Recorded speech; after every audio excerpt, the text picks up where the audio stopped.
Ce n'est pas uniquement du terrorisme. Ouvrez l'œil. Ce qui est notre destin commun à nous, Européens, c'est la Méditerranée et l'Afrique, où notre destin se joue. C'est beaucoup plus que ça. C'est une guerre de décolonisation.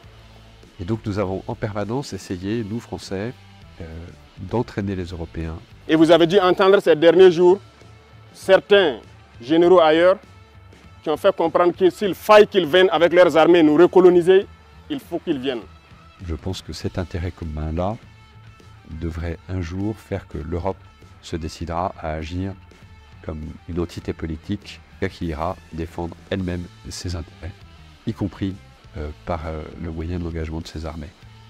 Donc quiconque, je dis bien quiconque, que ce soit le terrorisme ou toute autre armée qui doit venir troubler notre quiétude, nous devons nous préparer à les accueillir sur de long terme et intensement.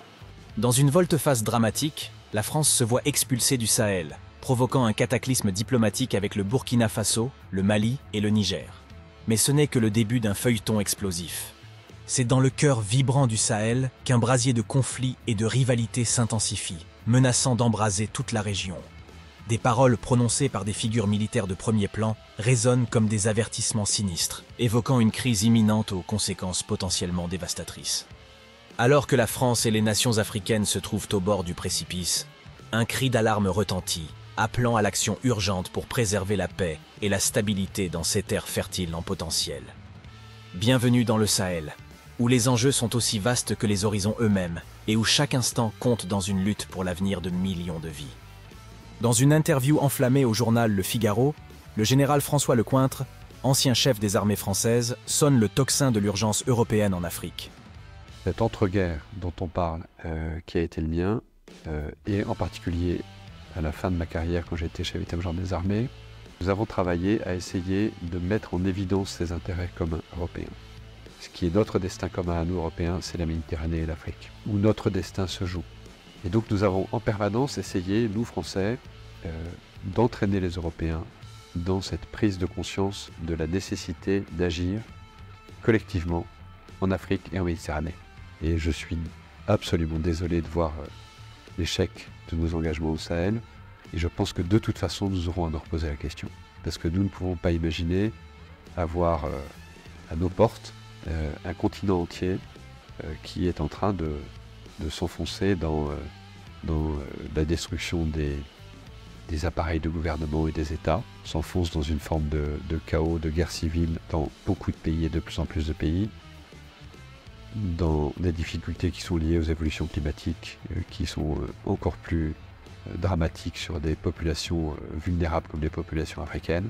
En plus, un continent qui va connaître une explosion démographique comme aucun continent n'en a jamais connu. Et donc imaginez que ça se passe là, dans les 10-20 ans qui viennent, et que ça n'aura pas de conséquences sur l'Europe, parce que nous vivons dans une sorte de bulle protégée par je ne sais quoi d'ailleurs, c'est tout simplement inconscient. Et donc je pense que cet intérêt commun-là devrait un jour faire que l'Europe se décidera à agir comme une entité politique qui ira défendre elle-même ses intérêts, y compris par le moyen de l'engagement de ses armées.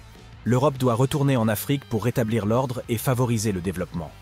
La Chine, la Russie ou Wagner ne sont pas les messies de ces pays et de leur peuple. Ce n'est pas l'échec d'une opération militaire, l'opération militaire était une dimension. Je suis persuadé que dans quelques années, je ne sais pas si c'est 10 ans ou moins ou plus, nous aurons l'obligation de retourner aider ces pays africains. Ce n'est pas la Chine, la Russie et Wagner qui vont apporter des solutions durables aux très grandes difficultés que connaissent ces pays africains et leur population. Mais alors que Lecointre en appelle à une intervention européenne unifiée, ces mots condescendants enflamment les réseaux africains et attirent l'attention d'une figure clé de la région. Ibrahim Traoré contre-attaque. Le président burkinabé Ibrahim Traoré se dresse avec véhémence face à cette vision. Lors d'un discours incendiaire devant ses troupes, il déclare la guerre comme une lutte pour l'autonomie et la souveraineté. Ce n'est pas uniquement du terrorisme. Ouvrez l'œil. C'est beaucoup plus que ça. C'est une guerre de décolonisation. Traoré ne mâche pas ses mots face à la menace de recolonisation. Et vous avez dû entendre ces derniers jours certains généraux ailleurs qui ont fait comprendre que s'il faille qu'ils viennent avec leurs armées nous recoloniser, il faut qu'ils viennent. Eh bien, préparez-vous à la guerre de haute intensité. soit ils viendront eux-mêmes, soit ils passeront par leurs valets locaux qui sont ici pour essayer de troubler notre quiétude. Traoré exhorte ses troupes à se tenir prêtes, soulignant l'importance du soutien de la population civile. Donc quiconque, je dis bien quiconque, que ce soit le terrorisme ou toute autre armée qui doit venir troubler notre quiétude, nous devons nous préparer à les accueillir sur de long terme et intensement. Voilà pourquoi je vous dis, préparez-vous à la guerre de haute intensité.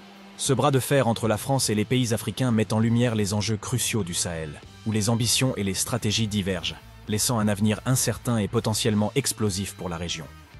Le président Traoré appelle à l'unité et à la vigilance, rappelant l'importance du lien entre l'armée et la population dans cette lutte pour l'indépendance. Le Sahel est à un tournant critique. Alors que les perspectives divergent, une chose est claire. L'avenir de la région est entre les mains de ceux qui se battent pour leur autonomie. Rejoignez-nous dans cette quête pour la liberté et la dignité. Dans un monde où chaque décision compte, où chaque action peut changer le cours de l'histoire, le Sahel demeure un terrain de défis et de possibilités. Alors que les acteurs de cette saga continuent leur danse complexe de pouvoir et d'influence, les médias se font l'écho de chaque mouvement. Nathalie Yamb, dans une déclaration percutante, rapporte que lors d'un échange avec les soldats à Banfora le 23 avril 2024, le chef de l'État du Burkina Faso a réagi fermement aux intentions de recolonisation du Sahel par l'armée française. Le média titre sans équivoque « Recoloniser le Sahel » quand l'ex-chef d'état-major de Macron indigne l'Afrique, mettant en lumière l'indignation suscitée par les propos du général français.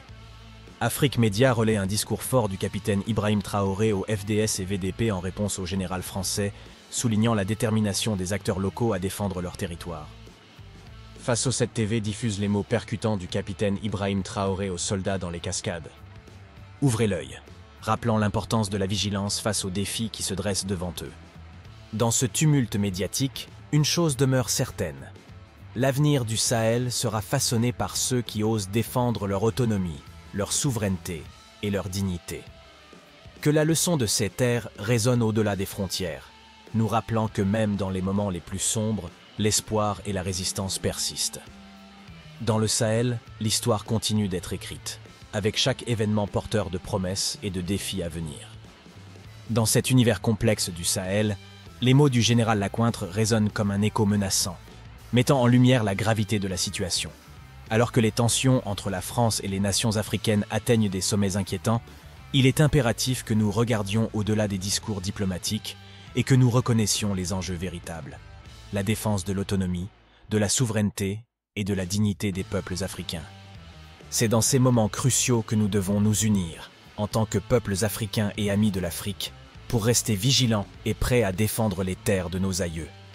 Face aux menaces de recolonisation et aux jeux de pouvoir internationaux, notre solidarité et notre détermination seront nos plus puissantes armes. Nous devons nous inspirer des paroles du capitaine Ibrahim Traoré, nous rappelant de garder les yeux ouverts et de rester unis avec notre population civile.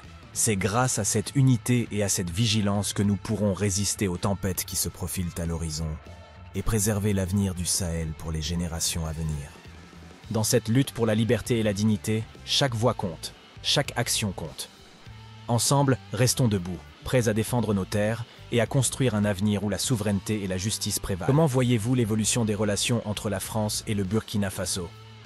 N'hésitez pas à partager vos réflexions dans les commentaires ci-dessous. Restez avec nous pour toutes les mises à jour sur cette histoire en évolution. Abonnez-vous et activez les notifications pour ne rien manquer. Merci de nous avoir rejoints.